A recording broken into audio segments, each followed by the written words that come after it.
ជំរាបសួរពុកម៉ែបងប្អូនទាំងអស់គ្នាចាដល់រដូវខែក្តៅហើយបងប្អូនហើយនៅចិនឥឡូវតែពីនាងខ្ញុំមិនចូលចិត្តទេខែក្តៅខែក្តៅចេះហើយចង់តាណាអីអត់សោះហើយបងប្អូនហើយខ្ជិលណាស់អត់ចូលចិត្តចំណូលនឹងខែក្តៅតែម្ដងសង្ឃថាមិនចង់ចេញពីផ្ទះ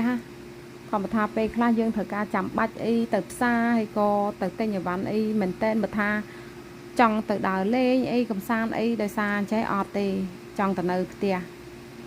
ហើយមកចិត្តផ្លែល្ហុងបងប្អូនផ្លែល្ហុងសែនហើយអីហើយអញ្ចឹងក៏យើងខ្ញុំចិត្ត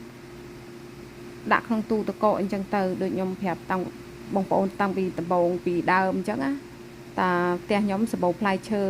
ហើយសបោហ្នឹងតតែចិត្តហើយបានញ៉ាំបើសបោមិនចិត្តទេគឺដឹងថាខូចចោលគ្មានអ្នកញ៉ាំទេអញ្ចឹងមកនាងខ្ញុំចិត្តឲ្យស្អាតស្អាតទៅចិត្តស្អាតហើយជួនកាលលើកមកប្រកេនអស់លោកទៀតបានពួកគាត់ញ៉ាំបើមិនចឹងទុកក្នុងទូគ្មាននឹកឃើញយកញ៉ាំអីទេ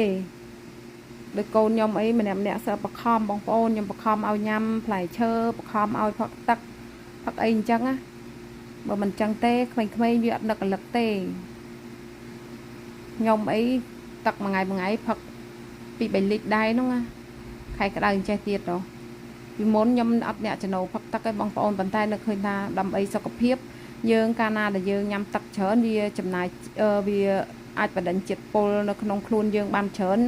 អញ្ចឹងក៏វាល្អនៅក្នុងសុខភាពដែរបងប្អូនត្រូវចាំថាហេតុអីមនុស្សយើងជួនកាលទៅនៅសុកចេះតែគាំងនេះគាំងនោះទៅ